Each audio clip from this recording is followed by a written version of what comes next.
आपके 12th class के economics के सिलेबस में इस बार एक नई चीज इंट्रोड्यूस की गई और वो है डेटा एनालिसिस। आपको कुछ डेटा दिया होगा इंडियन इकोनॉमिक्स में से, मैक्रो में से नहीं, इंडियन इकोनॉमिक्स में से, और उस डेटा से रिलेटेड कुछ क्वेश्चंस पूछे जाएंगे। ये टॉपिक 4 से 6 नंबर में पूछा जा सकता है, 4 से 6, और ऐसा भी हो सकता है एक 4 नंबर का क्वेश्चन आ जाए, 6 नंबर का 10 नंबर में भी पूछा जा सकता है। तो ये टॉपिक आपको पास करवाने में बहुत बहुत कंट्रीब्यूशन देने वाला है। मैंने किस तरह से डेटा एनालाइज करना है उसके लिए एग्जाम्पल आपके सामने बोर्ड पे लिखा है और मैं समझाऊंगी कि कैसे आप क्वेश्चन को समझें और रिप्लाई करेंगे। ठीक है, देखिए जरा, ये डेटा जो आपको गिवन है ये सीबीएसई का इस साल का जो सैंपल पेपर है, नॉट सैंपल, टोटल इकोनॉमिक्स में 32 क्वेश्चन आते हैं और डेटा एनालिसिस का 32वां क्वेश्चन मैं आपके सामने डिस्कस कर रही हूँ, यानी 6 नंबर का क्वेश्चन। क्या कह रहे हैं क्वेश्चन, देखिएगा। ये आपके पास एक टेबल गिवन है, ठीक, और इस टेबल से रिलेटेड आपको क्वेश्चन कहता है भारत और चीन के बीच, क्वेश्चन ये, भारत और चीन के बीच विकास की तुलना कीजिए, 6 मार्क्स, तुलना कीजिए। और इतना आसान है, अभी आपको मैं करवाऊंगी तो आप देखिएगा, 6 मार्क्स।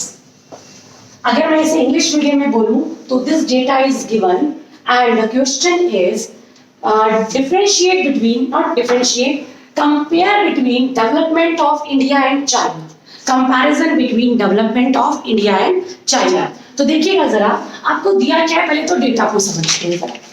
ऊपर लिखा है हिंदी में जीडीपी में प्रतिशत हिस्सा, जीडीपी में प्रतिशत हिस्सा, और यहाँ लिखा है रोजगार में परसेंटेज हिस्सा। इंग्लिश में बोलूं तो percentage share in employment and this is percentage share in GDP. Now समझना है क्या है, देखिएगा जरा, ये जो राइट हैंड पोर्शन है ये भारत और चाइना को कंपेयर कर रहा है कि किस किस क्षेत्र में प्राथमिक, माध्यमिक, तृतीयक, यानी प्राइमरी, सेकेंडरी और टर्शियरी, किस किस सेक्टर में कितने लोग काम पे लगे हुए।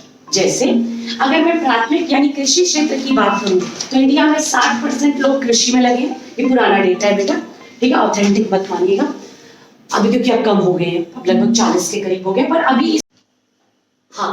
तो क्या कहता है टेबल, एक बार देखते हैं। भारत और चाइना के बीच 3 सेक्टर्स में कितने परसेंटेज लोग काम पे लगे हुए हैं। अब देखिए एग्रीकल्चर सेक्टर में, सुनिएगा, एग्रीकल्चर सेक्टर में भारत में कितने परसेंट लोग काम कर रहे हैं, 60, और चाइना में कितने परसेंट, 54। यानी कि कृषि क्षेत्र में किस देश में ज्यादा लोग परसेंटेज, भारत में लगे हुए। ठीक है, अब जरा माध्यमिक, माध्यमिक का मतलब होता है सेकेंडरी, इंडस्ट्रीज में, इंडस्ट्रीज में किस देश में ज्यादा लोग काम कर, चाइना में लगे 27%, हमारे सिर्फ 16% है। अच्छी सिचुएशन है क्या, नहीं।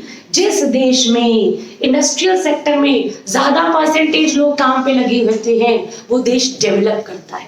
ठीक है, तो ये आपको ना एक एक करके पॉइंट लिखना है। उन्होंने कहा तुलना कीजिए विकास की, तो आपको एक एक करके पॉइंट, फर्स्ट पॉइंट क्या हो गया, एग्रीकल्चर सेक्टर में लगभग बराबर है, पर भारत में ज्यादा लोग कृषि क्षेत्र में लगे हैं। अब जरा देखना पहला पॉइंट क्या है, पहला पॉइंट क्या है, एग्रीकल्चर सेक्टर में भारत में 60% लोग काम पे लगे हैं, पर वो जीडीपी का कितना परसेंट कमा के दे रहे हैं, सिर्फ 23%। ये क्या बात हुई भाई, 60% लोग काम पे लगे हैं, जीडीपी में कितना परसेंटेज, यानी घरेलू आय में सिर्फ 23%। क्या सिचुएशन बेटर है, नहीं। हालांकि चाइना की कहानी भी गड़बड़ है। चाइना में देश के 54%, 54% लोग काम पे लगे हुए हैं, आप लोग भी देख लो इसको, 54%, लेकिन अपने देश की आय का कितना परसेंट काम कर रहे हैं, सिर्फ 15%। इसका मतलब फालतू में घुसा रखा है उनको इस कृषि क्षेत्र में। इसे कहते हैं हिडन अनएम्प्लॉयमेंट, डिसगाइज्ड अनएम्प्लॉयमेंट, छुपी हुई बेरोजगारी, प्रच्छन्न बेरोजगारी, है ना, कि लोग ज्यादा और इनकम कम। तो ये आपका फर्स्ट पॉइंट होगा, इसे कंपेयर करके लिखोगे आप ऐसे।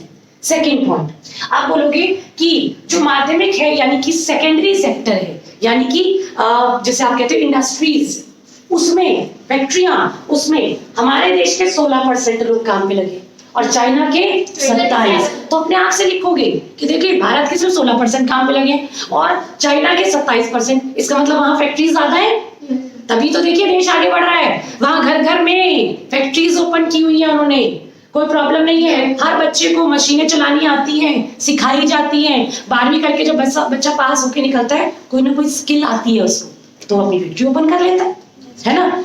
और देखिए जरा, 27% लोग काम पे लगे हैं और जीडीपी का इनकम कितना परसेंट अर्न कर रहे हैं? 53। यानी उनके अगर एक देश की एक साल की इनकम, चाइना की मान लो 100 रुपए, लेट एक साल की मान लो 100 रुपए, वैसे उनकी इनकम है 22 ट्रिलियन डॉलर। जीडीपी उनका है 22 ट्रिलियन, मिलियन भी नहीं, ट्रिलियन। पर मैं एग्जांपल के तौर पे बता रही हूँ कि मान लो चाइना की इनकम एक साल की 100 रुपए है, तो इंडस्ट्रीज से कितना कमा लेते हैं? 100 में से 50। कितना ज्यादा है? सबसे ज्यादा है ना। और हमारे 16% लोग एक तो कम लगे हुए हैं क्योंकि इंडस्ट्रीज ही नहीं है। और कमाते कितने हैं? यहाँ 16% लोग 26% तो कमा लेते हैं कम से कम। यहाँ तो देखना 60% लगाए थे, 23% कमा लेते। तो आप यहाँ लिख सकते हो कि अपने देश के हिसाब से तो ठीक है कि कृषि के मुकाबले तो ठीक है, चलो 26% इनकम कमा रही है, पर चाइना के हिसाब से तो बहुत कम है। वहां इंडस्ट्रीज 53% कमा के दे रही है एक साल का जीडीपी का, और हमारी इंडस्ट्रीज सिर्फ जस्ट हाफ 26%। तो क्या सही सिचुएशन है? नहीं, देश को इंडस्ट्रीज को डेवलप करना है, आधारभूत संरचना को डेवलप करना है, ताकि ज्यादा से ज्यादा लोग भी काम पे लग सकें और जीडीपी का ज्यादा से ज्यादा इनकम भी अर्न कर सकें। ये आपका सेकंड पॉइंट डेवलप हो गया। 2 नंबर यहाँ मिलेंगे, 2 नंबर यहाँ मिलेंगे। तीसरा, अब आते हैं सर्विस सेक्टर पर। भारत के अंदर कुल वर्किंग पॉपुलेशन का, कार्यरत जनसंख्या का, कार्यबल का, वर्कफोर्स का 24% लोग काम पे लगे सर्विस सेक्टर में, 24%। वहां कम है। चाइना में सब कितने परसेंट है? 19। तो यहाँ तो हम ज्यादा हैं सर्विस सेक्टर में। तो हमें खुश होना चाहिए कि हमारे यहाँ सर्विस सेक्टर क्या है? डॉक्टर्स, प्रोफेशनल्स, इंजीनियर्स, जो भी सिर्फ सर्विस प्रोवाइड करते हैं, सिर्फ सर्विस देते हैं। इवन ड्राई क्लीनर भी सर्विस ही देता है, टीचर भी सर्विस ही देता है ना। आपके घर में प्लम्बर आते हैं, कारपेंटर हैं, टेलर हैं, ये सब सर्विस दे रहे हैं, कुछ चीज थोड़ी बना के बेच रहे हैं आपको। तो सर्विस सेक्टर में हमारे कॉल सेंटर्स बड़े बड़े, आउटसोर्सिंग जिसको हम कहते हैं, बाह्य प्रापण, वो सर्विस सेक्टर का एग्जांपल है।